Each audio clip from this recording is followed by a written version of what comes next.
Ayan, napakataas. Ito na siguro yung Hinik-Hinik Falls. Tapos may ano din siya sa sa baba. May parang swimming pool dyan sa baba. Ayan oh. Kahit tumalong ka dyan na may parachute, siguro pwede na bumuka bago ka makarating sa baba. Kasi nga sa sobrang taas. Yo, what's up? Good morning mga kapising. Nandito pala tayo sa Barangay Tokyo Pandan, Catanduanes, kung saan dito ako na sinilang. Ngayon, gusto kong makarating sa pinakamataas na talon dito. Ito'y pinakamataas na falls na nasasakupan ng bayan ng Pandan. Ito'y medyo malayo sa Pandan proper, mga kapising. So, yung motor, ayun, iniwan ko dun sa may doon sa may puno. Kasi hindi na dito pwedeng magmotor. At medyo malayo. Ang kasama ko pala ang aking pamangkin. Ayan. Ayan si Dan Rave, aking pamangkin sa Baybay. Anak ni Otol Inggoy. So ayan guys. Punta tayo sa sa falls. Ang oras natin ay 6:25. 6:25 ng umaga. Hindi pa ako nakarating dito since na pinanganak ko dito sa lugar na ito. Yan. Kaya gusto kong puntahan para ma-share din sa inyo kung gaano ito kataas. Bali wala kaming kasamang tour guide. Nagtanong-tanong lang kami kung saan ang daan papunta doon. Malayo-layo daw ito. Ayan, ang tataas ng bundok dito. Ayan o.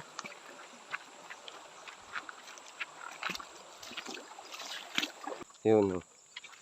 Parang may usok sa gitna ng bundok.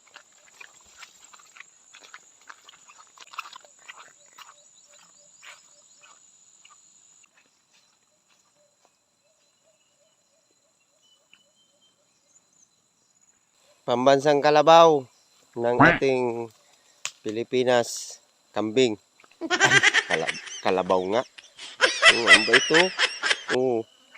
Ang bait ng kalabaw na ito. Papahimas pati oh. Napakabait, tapos napakaganda. Tapos malusog din. Ganda pa ng kanyang kulay. Kaso lang yung nanay medyo mailap.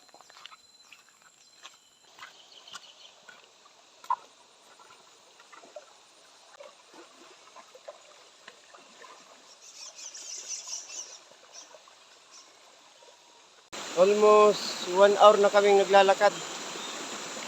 Pero wala pa yung falls namin pupuntahan. Ayan. Ayan si pamangkin, Dan Rib. Pero ayos lang guys, mga kapising. Talagang kakayanin natin to. Para marating natin yung pinaka falls na mataas na falls dito sa Pandan.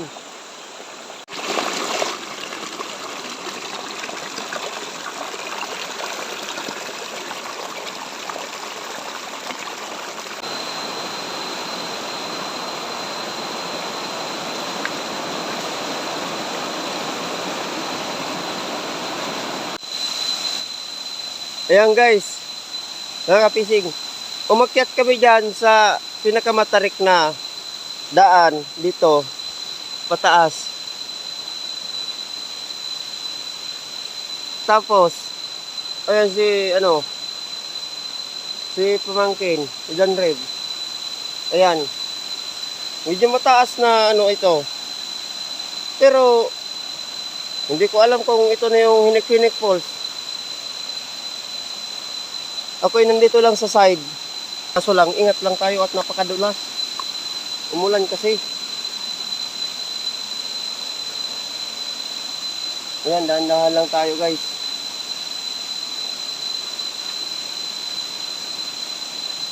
Ayan, napakataas. Ito na siguro yung Hinik-Hinik Falls. Tapos may ano din siya sa sa baba. May parang swimming pool dyan sa baba. So, wala akong idea kung ito na nga yun. Hindi natin makita yung pinaka pinaka view niya sa baba. Kasi umakyat tayo dito sa pinakamatarik na daan. Ayan. Ayun o, tingnan nyo kung gaano kataas ito guys o. Oh. Ayan. Napakataas nito.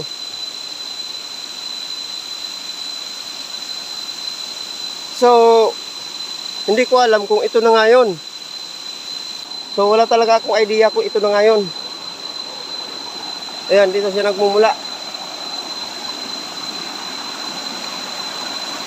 Napakataas nito guys. Oh. Nanginginig nga yung itlog ko. Pagka tinignan ko sa baba. Oh. Napakataas nito. Siguro mga nasa kung ikukumpara natin sa bahay, siguro mga nasa 7 hanggang 8 palapag ito. Mataas. Mataas ito. Siguro kung may tao doon sa baba, maliit na lang. Siguro kasing laki na lang ng daliri o baka mas maliit pa. Napakataas ito. Pero hindi ko talaga sigurado kung ito na yun. So maglakad pa tayo. Ang aming paglalakad ay mahigit sa 1 oras na. Sabi ng aming napagtanungan doon sa may puno, doon sa may iniwanan namin ng motor. Malayo nga daw ito. So, ayun. Hindi ko alam kung ito na ngayon. Kasi may nakikita pa kung doon, tubo. Na kung saan, yung tubo na yun ay yung ginawang source ng tubig. So, ayan.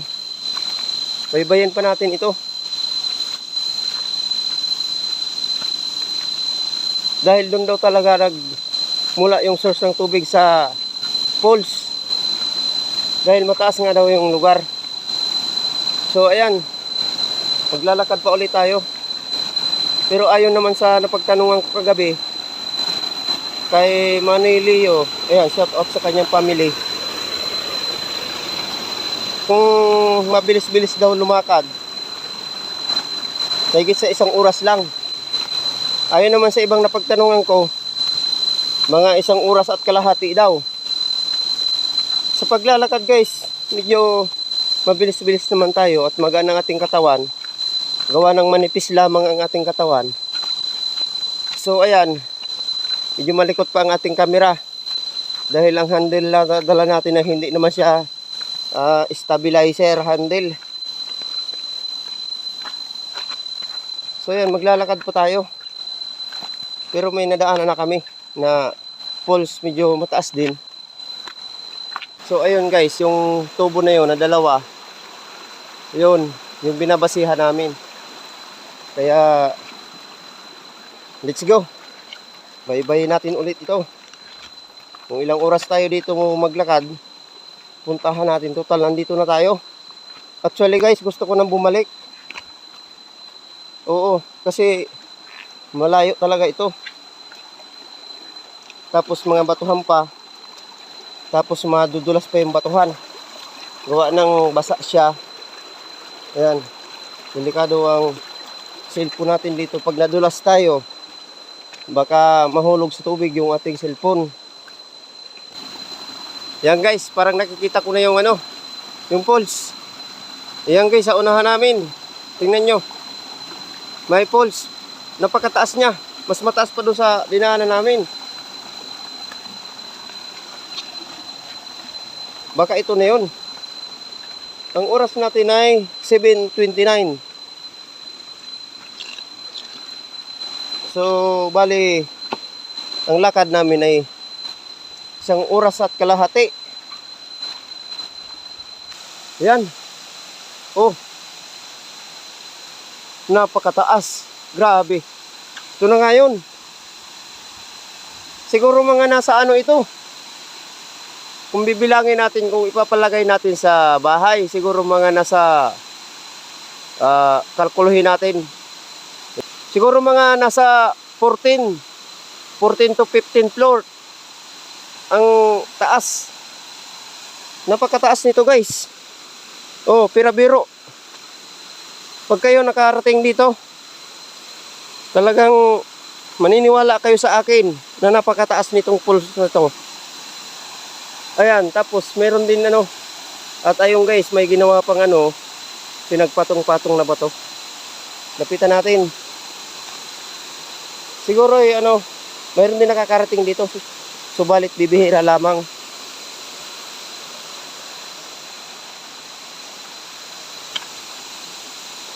Yan. Ginawang ano ito, na bato. Oh. Subalit pinatong dyan sa malaking bato. Pinatong sa malaking bato, tapos nilagyan ng maliliit hanggang sa pinakamaliit. Ayan. Ayan o. Napakataas. Oh. Hindi ko alam kung saan ang daan paakyat. Pero grabe, napaka ano talaga. Parang ulan na lang doon sa may bandang gita guys oh. Ayan yung sinasabi ni Papa na kaya tinawag na hinik-hinik yan kasi parang ulan na lang yung ano, bumabagsak na tubig. Ayun sa taas guys, parang ulan lang. Ayun oh, sa may gitna. Pero pagdating dito sa baba, medyo ano na siya, malaki na. Grabe, napakataas oh. Mga nasa ano siguro ito, 14 floor siguro kung sa bahay. Baka ano pa, sobra pa. Napakataas ito, grabe. First time ko talaga makarating dito. Pero yung ano, yung tubig niya hindi masyadong ano kasi may mga lumot siya. Hindi masyadong malinis. Siguro maganda dito maligo pagkatapos lang ng baha. Para ano, Danrib, karangkaw. Ilaw, kanon mo. Kanon mo. Tingnan mo. Oh, tingnan niyo si Danrib nakatingala. Oh. Para maniwala kayo na mataas talaga. Ayan guys, oh. Taas niya, no? Oh. Oh.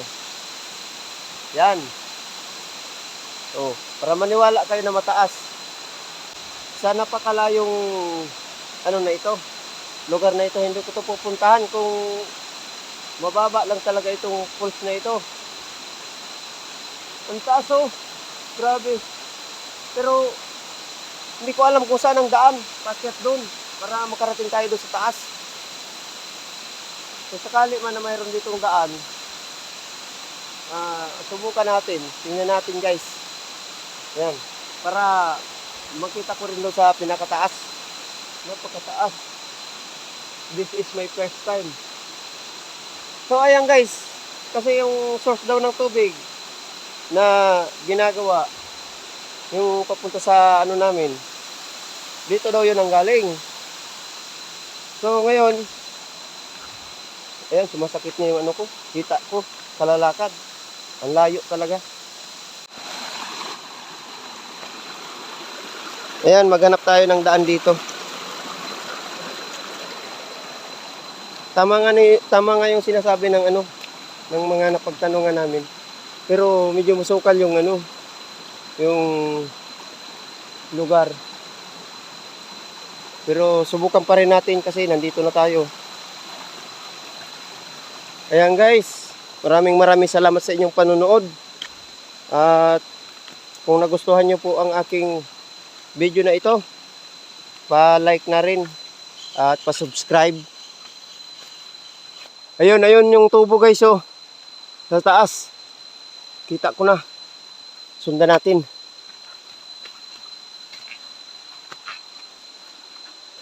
Medyo matarik na naman ito na aming inaakyat. Ayan oh. Pababa. Galing kami doon sa baba. Tapos ang akyatin namin. Ayun. Ayun pa sa taas. Sige Danrib, mag-inot ka. Dito sa malinig. Ayan o, tingnan natin guys kung ano, Ayan oh, gapang. Gapang talaga para makaakyat. Oh. Kailangan mo talagang gumapang dito guys. Gawa ng mataas nga siya. Matarik. Hahawa ka talaga sa bato pag akyat mo. So ayan, mayroon pa ditong batuhan pero patay siya, walang tubig. Ganun yung termino namin doon sa sa sapa na walang tubig, patay.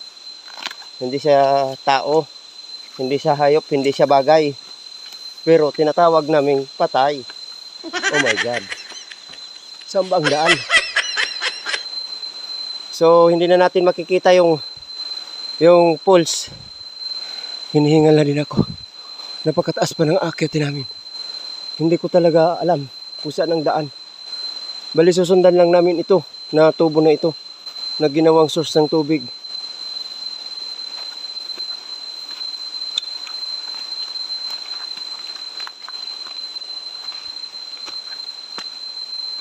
Surrender ng aking kasama. Yung aking pamangkin, kawawa naman. Pagod na pagod na. Ayan, nakaupo na sa batuhan. Surrender. At napakataas talaga. Tapos mataas pa itong aming aakyatin. Kasi yung tubo nga na ginawang source nandun pa sa taas. Oh. Ayun pa. Siguro mga mga 3 floor pa siguro yan. 3 palapag pa ng bahay. Kataas. Tapos yung inakyat namin, mataas na. Ayan. Oh. Siguro nasa 15 na siguro ito. 15 na bahay na. 15 floor na yung taas. Yung inakyat namin. Right. Wayway siya na. Ay, kita rin agi. Ayan oh. Padaos-dos na yung pagbaba ni Danrib. Akala ko guys, yung isang pulse na dinaanan namin, iyon na yun.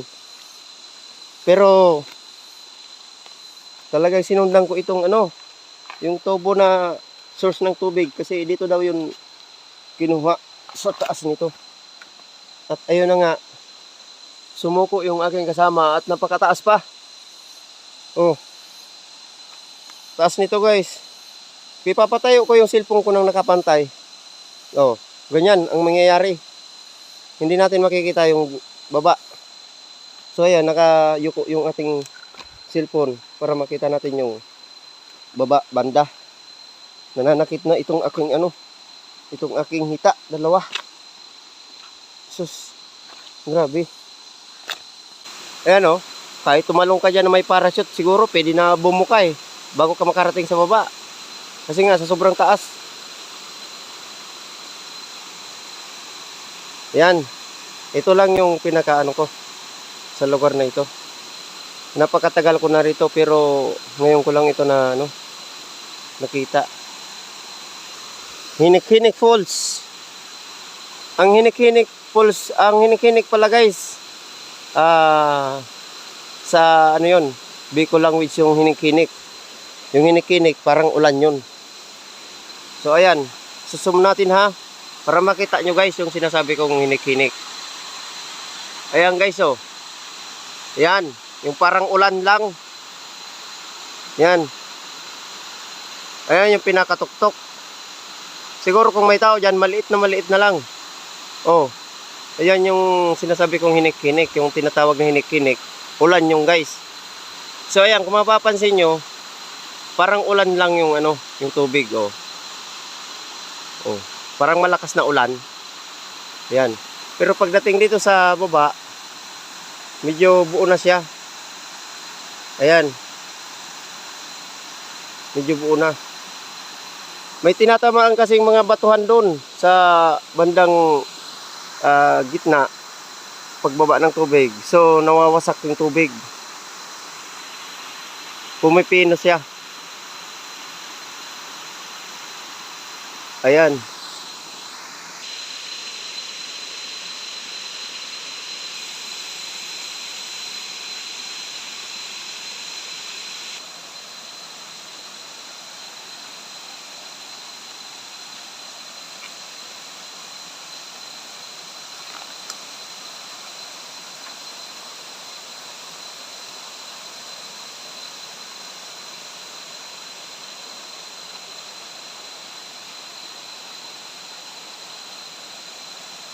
Karangkaw. Mataas. Ha? Ayan guys, yung karangkaw sa Tagalog, mataas. So ayan guys, balik na tayo. Ang oras natin ay 7:51. 7:51 na, mag-alas 8 na. So ayan guys, ayan si Kuya, hindi daw siya umalis. Nagtaka siya, bakit ang bilis daw namin nakabalik. Sabi niya, baka hindi daw kami nakarating doon sa isa Hinikinik Falls. Pero ayun doon sa sa kay Kuyang isa, pinakita ko yung video. Yun na nga daw yung Hinikinik Falls. Kasi suko yung kasama ko, si Danrib.